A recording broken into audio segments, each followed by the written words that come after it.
This is the 2020 Toyota RAV4 TRD off-road, and today we're going to review it. We'd like to thank our friends at Heinz Toyota of Mankato for loaning us this beautiful 2020 Toyota RAV4 TRD off-road for our review today.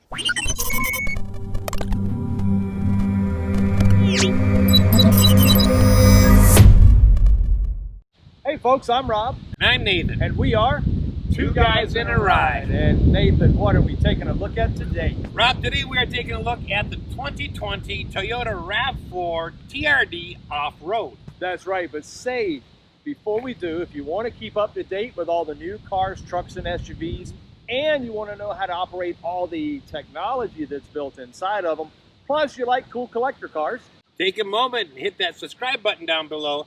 Hit that bell notification up above so you never miss a video. That's right. So what do you say, Nate? Oh, let's go for a ride. Okay, so welcome to our detailed video on the driver's information screen and the infotainment center. And so to start with, we're going to start with the driver's information screen.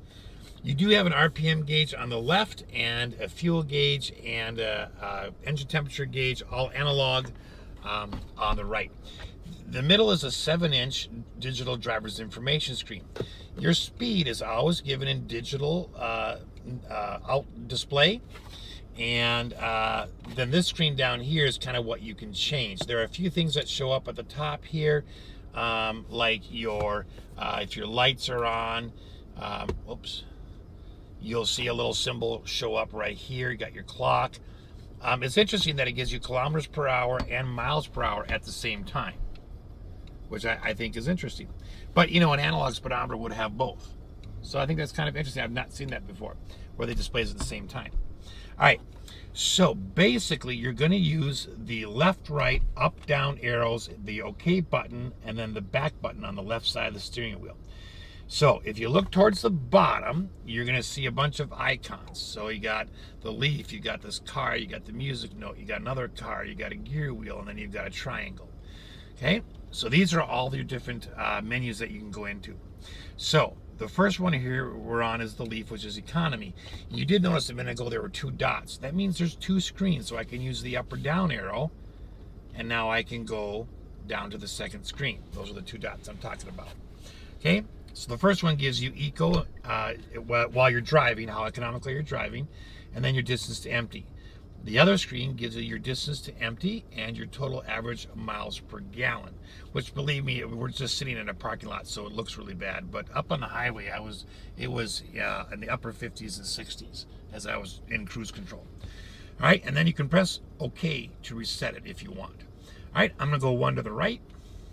This screen here, it shows that dynamic radar cruise control is off and lane keeping assist is off. If I click the cruise control button on, that screen goes away, and it just now says that radar is active. Okay? If I go over more one to the right again, I get my music.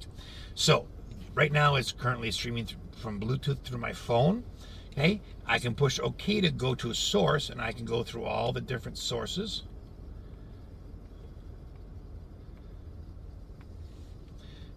I can go one more to the right. This is drive info, and again there are the two dots, so I've got trip distance and total time, and if I go down one more, I get a graphic view of what my all-wheel drive is doing, so where power is going. Okay, which is very nice.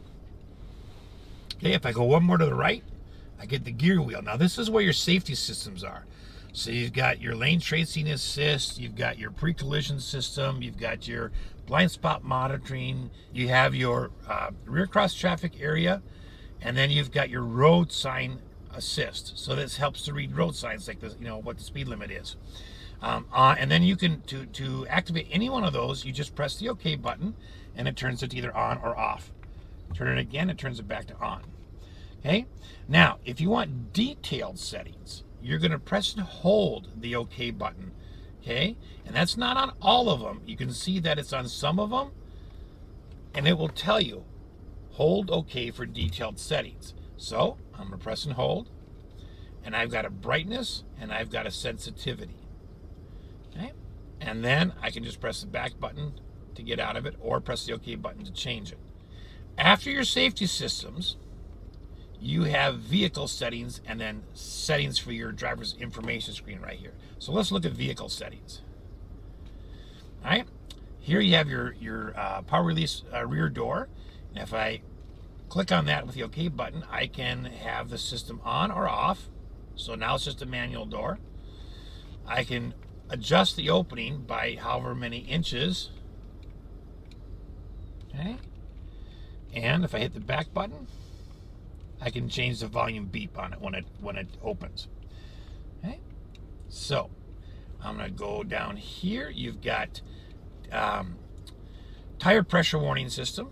So if I click on this, you can set the pressure or you can change the wheel, and you just press OK to do either one. I'm going to press the back button again, and then any scheduled maintenance that's in the car, like oil change, oil life, filter life, that kind of stuff, would be right here. And it just gives you the option to reset the data. And I'm going to hit the back button once, hit the back button twice, and then the last one under this particular gear wheel setting is the dashboard itself. So if I click in here, and again, it's a click and hold. Okay, you get language, units, meter type, and then the eco indicator on or off. And then you have, there's the leaf, for instance, the leaf display. If I click that, and I press OK to change, I can change between, do I want to know what my trip average is, my total average, or my tank average when I'm driving in eco mode. Okay. If I go down to media and press an OK button, I can turn that particular tab on or off. So if I don't want to see that tab down here, I can actually shut that off. Okay. And then down here is the car information. And if I click OK again, I can take the all-wheel drive display on or off. The drive info type, I'll press OK. You can have either trip or total. Okay, so if I go to trip and press OK, that's what kind of drive information it's going to give me. And if I go to drive info items and press OK, I can have distance or total time. Okay, I'll press the back button again, press the back button one more time. Okay, pop-up display. These are things that will pop up on your driver's information screen, like a phone call or an alert from the car.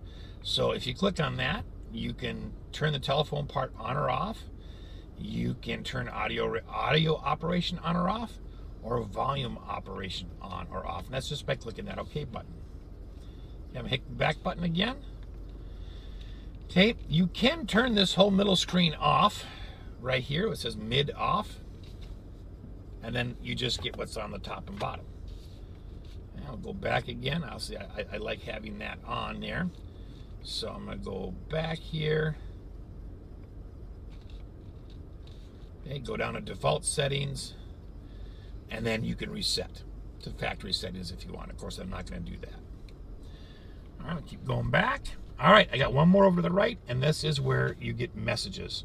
So if it's time to change your oil or your air filter or something like that, you'll get a message from your car there.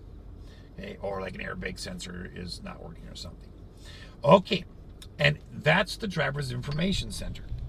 Okay, so we're going to move over to the infotainment screen. And again, this is a 8-inch screen, and it is got 6 speakers in the car. It does have Apple CarPlay, Android Auto, Bluetooth, AM/FM radio, XM radio, and HD radio. All right, so what I like about this is all these buttons on the left and right are physical buttons. They're not like just a touchscreen button, and I like that. So you'll notice in the home screen, I have 3 windows. Okay, and I can rearrange those windows and what appears. And I'll show you how to do that in a little bit. Right now, I've got my latest range for my miles per gallon. I've got my range for how long I've driven. I got phone information and then audio. And at the top, of course, you got your clock and then your Wi-Fi signal from your phone. Okay, that's what your phone has. Oops, I didn't want to do that. Okay, so let's continue on down these buttons, and then we'll come back to the actual screen itself. The menu button right here will give you all the little different apps. Okay, the audio buttons takes you straight into your media. And you can do almost anything from here. You can go to the source, you can see what's playing now, you can connect to something, or you can adjust the sound. And this is where you do your tread, your middle, and your bass, your fader balance, okay? Or you can do your automatic sound leveler. Depending on how fast or slow you're driving, it adjusts the sound to compensate for the noise. All right, map button. Okay, you'll notice when I did it, it says the navigation app is not installed. However, if you're running Apple CarPlay or Android Auto, that map button will access the maps on your phone, which is really nice. So you don't have to go into it from somewhere else. You just do a shortcut. Of course, you have a power on or off by push, and then you have a volume right here. Moving over to the right, you have a seek button. I'll go back here to audio for a minute. I'm going to go to source so you can kind of see this. So we'll go to FM. Okay, and if I use the seek button, you can see that it's scrolling back and forth. Okay. All right, you have a phone button. That takes you right to your phone where you can see your contacts, your history, all that kind of stuff, message. You can select the device. Okay, and then you have an apps button down here. And the apps button will allow you to access like your Wi-Fi, notifications, authorization. We can't get into that on this particular car right now. It's locked out. All right, down here you have a physical tune and scroll button. You notice the minute I start to do it, it changes the radio station. So I didn't even have to be in that screen. It just did it. Okay, so I told you earlier that you can customize how this screen looks, and I'm going to show you how to do that. So you press the menu button, you press setup, and then under general, you go to customize home screen. So the first thing you want to do is you want to click change layout. Pick your Outlook. You want 4 windows, 2 windows, 3, or 3 with the different arrangements. I'm going to pick 4. Now you've got this 4-window configuration, but if you want to change where things are located, you click the icon up here that you want first. For instance, I want audio to be in the top left. So I click audio and then click on eco, and it switches audio and eco for me. If I want eco to be down here, I go here, there's my eco. Okay, and then you can continue with the other ones. Now, let's say I like that. All I gotta do is press the home key, and then here I am. So I changed it. That simple. All right, going back to menu again, going back to setup again. A couple other things. This is where you change your clock, right under general. So they make it really easy. Okay, I can go here and click on the different settings. Again, it's just a push on or off. Okay, I can use that back button here. I can go to Bluetooth. I can add a new device here. Although most cars, if you just simply turn on Bluetooth on your phone, it senses, and if it's not connected before, it'll like to do it. It will ask you if you want to sync it. Okay, audio controls right here. So we can go to common. You can turn display cover art on or off, or priority display of grace note. Okay, which is another way of getting album art to display. Okay, you've got a shortcut for phone here. Okay, and voice command. Here's where you can have the voice, set the voice volume, voice recognition prompts. So if are they loud, or are they you know, a little more reasonable? Train voice recognition. I can use these arrows down here to move down the list. Voice prompt interrupt, or the default settings. I got this little down arrow here, so there's a few more things. If I go to vehicle, I can go into valet mode right there, and you have to enter a digital code, which I won't do, but that's where you do that. Dealer info, and then vehicle customization. So here you can set door locks, climate settings, light settings, and convenience services. So if I click on door lock settings, you can set, does your door lock automatically when you shift from park? If I click on speed, then I'm not sure what the speed is, typically between 5 and 15 miles per hour, the doors will automatically lock. Or you can have them shift by park. When you put it into park, when you shift out of park, or off. Okay, click the back button again. Climate settings. Okay, AC auto mode, you can turn on or off. which I think is interesting. I don't quite understand why you would have that as an extra option, but it's there. Light settings. Headlights auto on sensitivity. I like it when they add this. You can adjust that. So, you know, if you like your headlights to come on a little bit earlier than they do, that's where you adjust it. Also, the headlights off timer. So you can have it from, it just shuts off when the car does, to 90 seconds delay. And if we go to convenience services here, they can be either on, off, or on while stopped. Okay, so let's go back to menu for a minute and let's talk about a couple of these other apps here. You can shortcut right to audio and it will give you the same stuff we saw earlier. You got your source, your presets, your station list, different options. And depending on what media source you're on, it's going to give you a few different things. Okay, so if I go to options here, okay, I can turn on or off several features like auto pause, SXM tune start, HD radio AM, HD radio FM, FM info, scan, that kind of stuff. Okay, I can go right to all that sound settings and set the levels. Okay, I can go to sources if I want. Okay, and that's all under that audio button. Okay, if I go to phone, it's like a shortcut right to your phone. Again, history, favorites, contacts, get a keypad, select another device, and you can pair up to 2 phones. And then messages. Okay. Projection. This will actually turn into Apple CarPlay when you plug in your phone. Okay. And so I just take my cord right here. I plug it into the front USB jack here.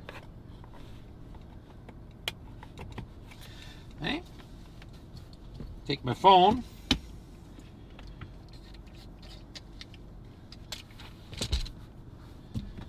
And I'll plug that in quick.